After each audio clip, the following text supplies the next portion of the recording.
I'm here with typographer and designer Azza Alameddine, and we're talking about Arabic typography, which I have to admit is a complete blank in my knowledge. And Azza, you've designed several Arabic fonts, and how does that work? How do you adapt an existing font an existing Latin font for Arabic? That sounds like just a massive task. Yeah, usually the client comes with an with a Latin font, and they need its Arabic equivalent. So this is really your source, and this is the thing you should look at. This is the only source you have. So actually, the first step would be to really look at the features of the Latin typeface. You can write keywords describing the typeface, and you need to find a way to translate those keywords into Arabic. And this translation doesn't necessarily mean that the keywords for the Arabic would be the same. But I think, in my opinion, this is really a good starting point to really look at the Latin and see its essence.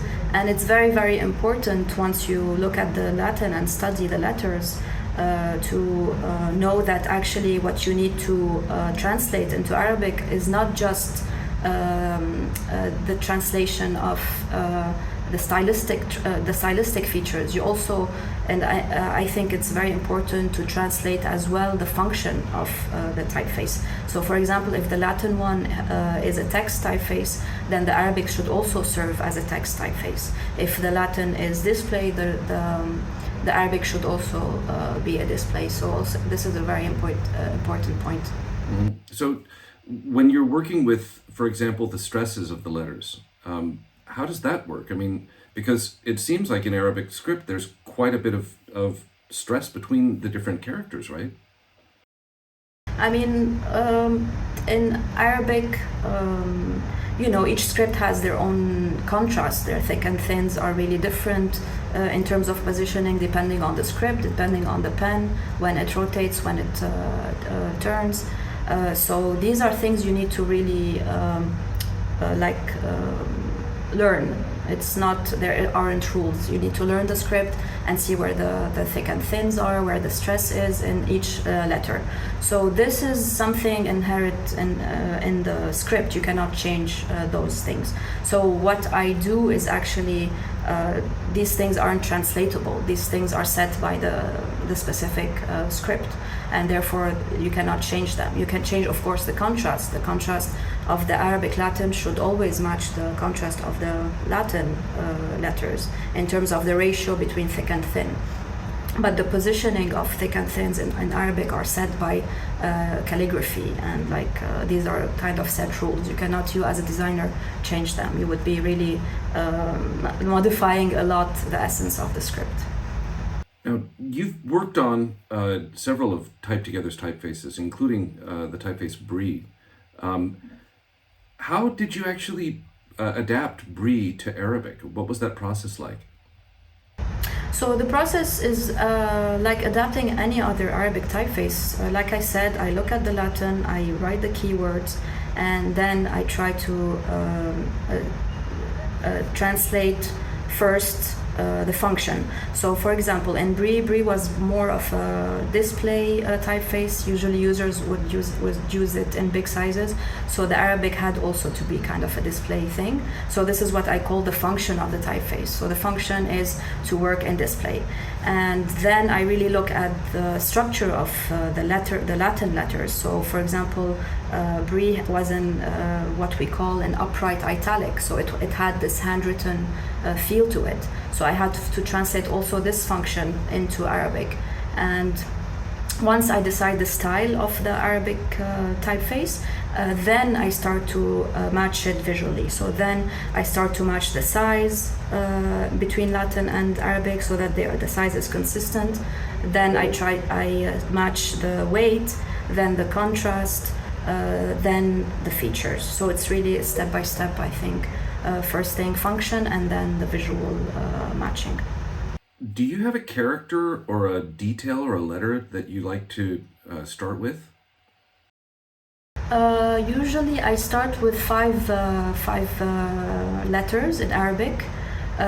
One that I think is very important to start with is like it would be the equivalent of an N, if you would like, in Latin, is the B letter in Arabic. It's B. It has in its isolated form. It looks like a boat. It's an elongated shape. And this letter sets a lot of the proportions for the future letters.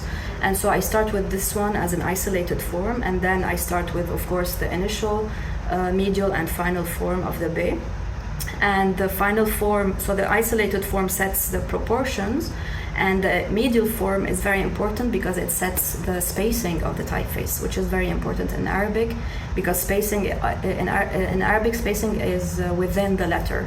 So you have to really work on your outlines in order to space. It's not like in Latin, where your spacing is just a set, it's in units. And therefore I start with this letter in all its four forms. And then the next step would be to do a similar letter that has also a tooth. So the B, we call it a tooth letter because it has like a small vertical tooth as a medial form. And so I start in the next step to do the scene, which has 3 teeth. So this is important also after the B to start with, because then you can decide whether you want your typeface to have consistency in where the shape is quite similar, or do you want really to differentiate these shapes. So this is a decision you have to make in the beginning of making a typeface. And then I start to do completely different shapes of letters to also decide on other shapes. For example, I do the wow, which has a counter shape. So also this is a decision you have to make. What's the shape of the counter? How would you like the counter to be? And then I do alif, for example, because it has an ascender, and the ha because it has a descender. So you try to, within these 5 glyphs, you try to cover decisions in your most of the decisions in your typeface. But these are just this is kind of my process. It's not really a set standard, so you can start with any letter at the end. But for me, this helps me to make decisions in the Arabic typeface. When you were working on Bree Arabic, were there particular characters or glyphs that gave you a lot of headaches? I remember in the bold weight and the very heavy weight, there were ligatures, because ligatures are quite compact.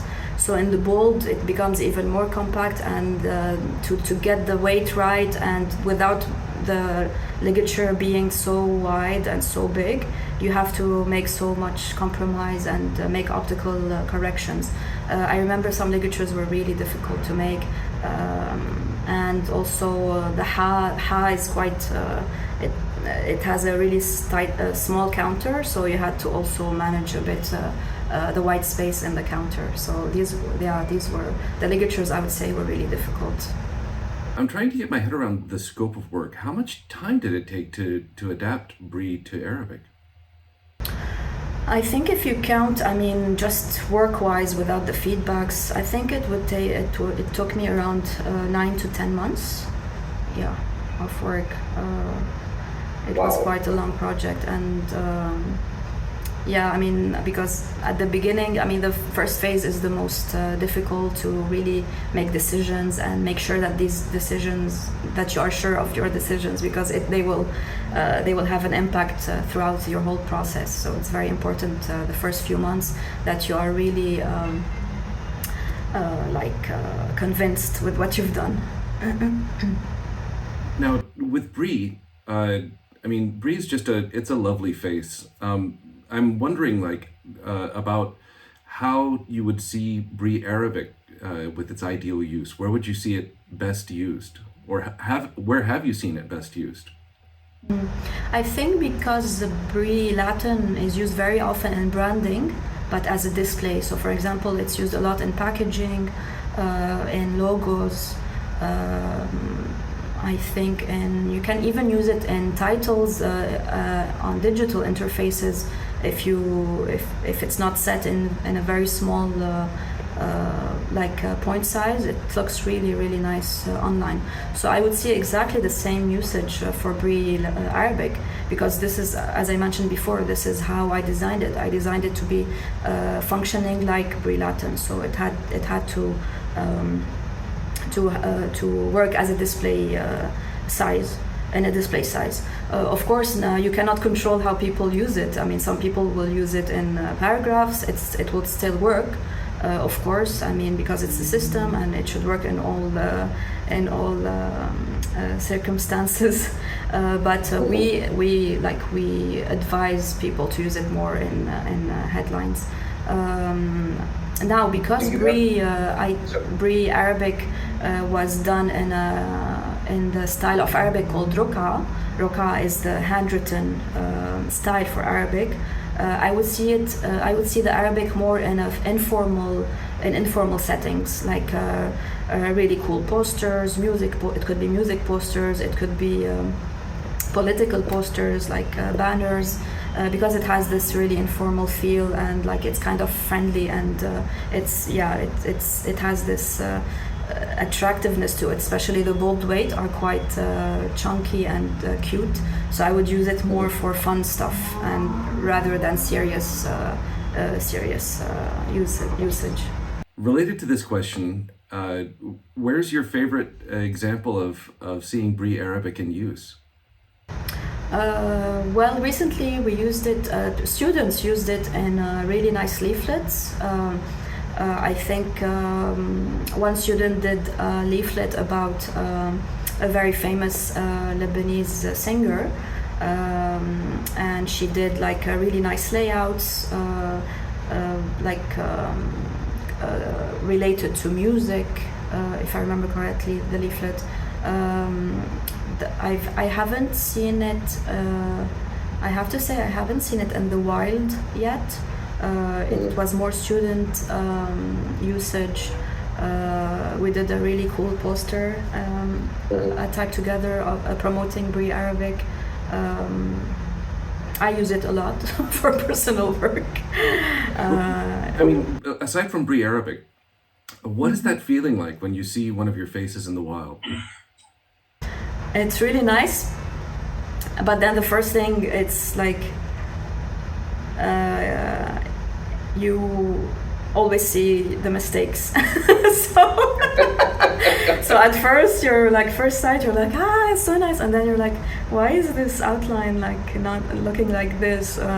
But no, in general it's really such a nice feeling, especially when it's like in big sizes. Adele Sounds Arabic was used last year in the Spanish Pavilion at the Dubai Expo, and I remember I went in by coincidence, and then I saw it everywhere in huge sizes, so it was such an amazing feeling. And it was really good use. Sometimes when the use of it is kind of done in a bad design, you regret that they chose yours. But when it's well done, it's really, really nice. Now, you mentioned working with students. Would you have any advice for type designers who want to make their first Arabic face? Yeah, I think a very important thing to do before going into type design is to research the history of calligraphy, because at the end you're researching shapes that have been here for hundreds of years, and so it's really important to know the past and to know what are the rules, because these rules are really involved in reading and culture. You cannot change them from one day to another. They're really embedded in our minds. It's very difficult to just invent shapes. People wouldn't accept them. So for my first advice is to look at all the calligraphy, learn the essence of each letter. Why does this look like a lam? Why does this look like a meme? What are the limits? If I extend it, where it stops looking like a meme, and where does it start looking like a meme? So this is really very important, I think, point to know the limit of modifying letters. And of course this is very difficult, I think, but I think also if you ask people, if you go to workshops, if you read articles, sometimes you can also learn a lot about type design. It's and in a practical way. But my first advice is to go more in a theoretical approach and learn a bit the history of the letters. Great advice. Azza Alameddine, typographer and designer, thank you so much for talking with us today. Thank you so much, Doug. Thanks a lot.